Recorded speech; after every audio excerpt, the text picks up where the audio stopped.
A partir de este momento, en Oriental, reflexiones del ingeniero Martín Aguirre Zavala. Aportes para construir un Uruguay mejor. Buen mediodía, amigos, les habla Marcos Melasi. En primer lugar, queremos agradecer los mensajes que hemos recibido por el 099-259-811 y a través de Facebook Martín Aguirre Zavala.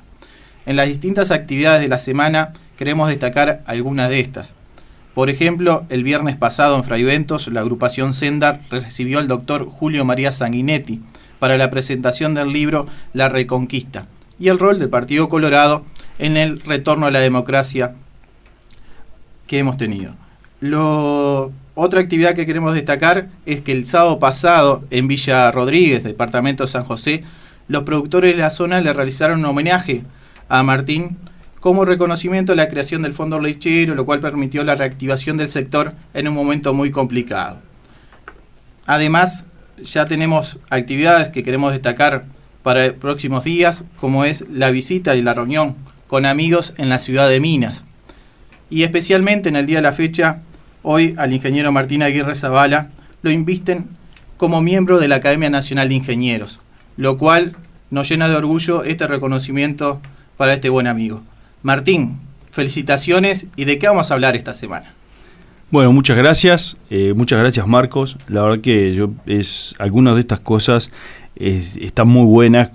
Estos son algún homenaje como el del sábado en Villa Rodríguez, donde buena parte de la familia de Conaprole me hizo un homenaje que yo diría que es sorprendente y muy emotivo, porque claro, trabajamos mucho juntos en la salida de un momento muy difícil de la lechería uruguaya y bueno, por suerte nos tocó la generación del Fondo Lechero, que es un gran logro de la lechería para salir de una situación de un momento muy duro, muy difícil.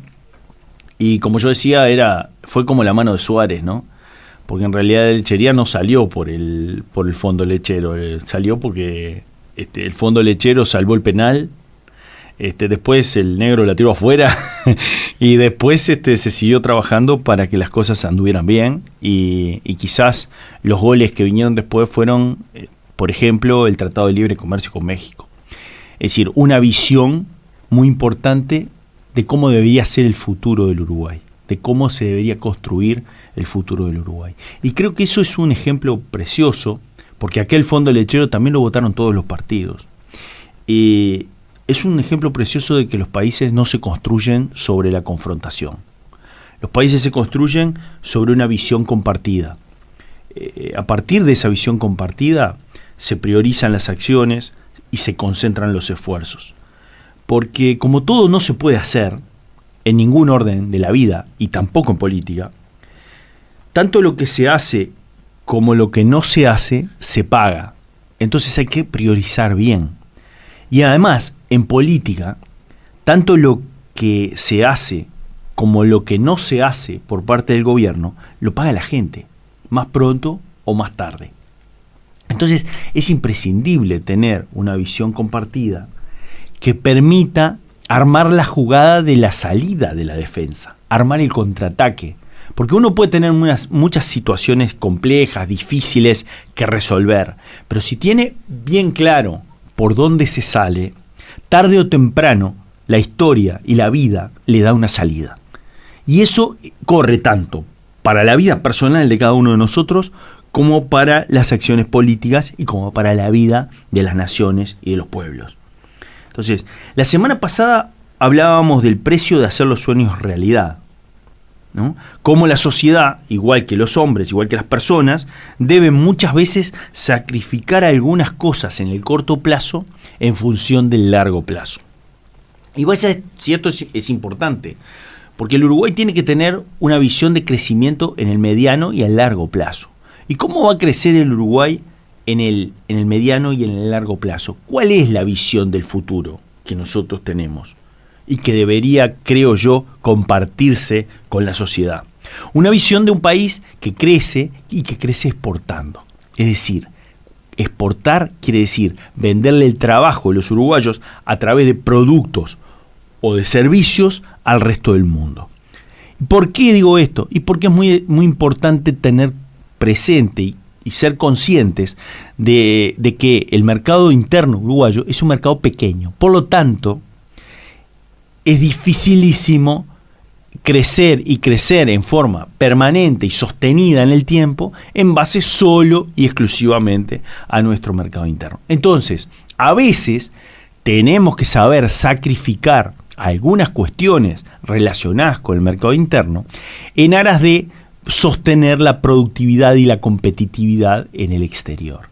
Y eso es lo que no se ha sabido hacer. El Uruguay ha vivido muchas burbujas propias de que hay plata en el mercado, muchas veces que viene de afuera, ¿tá?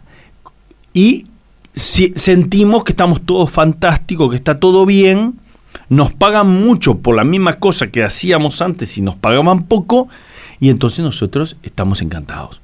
Y eso, por ejemplo, es lo que pasa con la construcción y lo que ha pasado con la construcción en Punta del Este. Mientras subsistan las condiciones pésimas de inversión en Argentina, que hace que la gente raje con la plata para afuera, y subsistan las malas condiciones de colocación de capital en los países del primer mundo, léase que la Reserva Federal no pague intereses por la plata que cobra, cuando la Reserva Federal es el Banco Central de los Estados Unidos. Entonces, si alguien no tiene forma de colocar la plata más o menos bien en Estados Unidos y tiene que salir corriendo con la plata de la Argentina, el primer lugar donde desembarca es en el Uruguay. Y entonces, además, como el Uruguay no tenía convenios y tenía cierta opacidad para las autoridades fiscales de la Argentina, en el Uruguay se recibía mucho dinero. Y se sigue recibiendo mucho dinero porque las condiciones en Argentina son espantosas para la inversión. ¿Qué pasa con eso? Mucha gente que vivía de la construcción pasó a ganar sueldos muy importantes en la construcción haciendo exactamente lo mismo. Entonces, ¿por qué va a ganar mucho sueldo? Bueno, porque hay una muy, muy gran demanda. Casi se duplicó la cantidad de gente que trabaja en la construcción. Y entonces mucha gente que estaba en campaña, que vivía en campaña, que vivía de las tareas agrícolas o ganaderas o del tambo, lo que fuera, se fue a hacer su América a Punta del Este. Y eso está muy bien y está bueno que pase. Lo que no está bueno que pase es que el Uruguay no se dé cuenta que eso es pan para hoy y hambre para mañana. Porque quien hoy recibe de repente un salario de 20 o 25 mil pesos por acarrear balde de mezcla, va a volver a los salarios que tenía hace tiempo cuando la plata se vaya.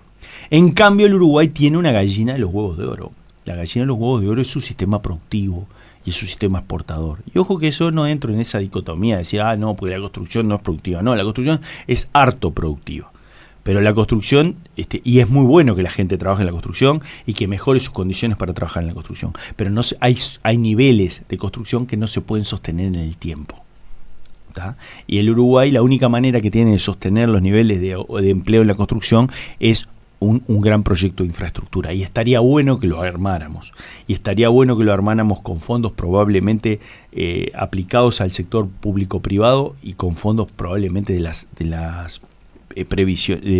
fondos previsionales. Pero realmente lo que tiene que tener claro el Uruguay es que su destino es exportar. Su destino es tapar el mundo de alimentos y de productos y de programas de computación y de cosas cada vez más sofisticadas. Y para eso hay que construir las capacidades de la gente.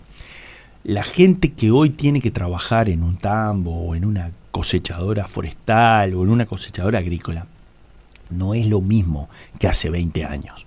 Precisa un nivel de capacitación mucho más alto y es posible que ganen niveles salariales muchísimo mejores que los de antes.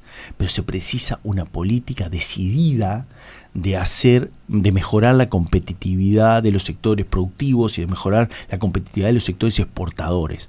Donde hay que poner plata, donde hay que poner cabeza, es en la capacidad de exportar, donde hay que poner esfuerzo colectivo del Estado para abrir mercados, donde hay que poner esfuerzo colectivo del Estado para hacer puentes, para hacer carreteras, para hacer puertos. Ese es el derrotero que nos va a dar a todos los orientales un mejor nivel de vida en el largo plazo. y necesita un esfuerzo muy grande de educación, porque la gente va a ganar más y va a vivir mejor en el largo plazo. No si viene alguien con una varita mágica y le entrega el 5 de oro, ¿tá? Porque no hay 5 de oro para todo el mundo. Entonces el futuro de la gente es su trabajo, y su trabajo cada vez más valioso, y para que ese trabajo sea cada vez más valioso hay que hacer un esfuerzo colectivo de educación, educación, educación y educación, como dijo el presidente de la República cuando asumió. Pero hay un tema central que hay que tener claro. El camino lo conocemos todos, el desafío es andarlo, el camino, y ese es el precio a pagar por hacer nuestros sueños, los sueños de nuestros hijos y los sueños de los hijos de nuestros adversarios realidad. Muchas gracias. Felices de aquellos que sueñan sueños y están dispuestos a pagar el precio de hacerlos realidad. Los esperamos el próximo miércoles a las 13:15 en Oriental.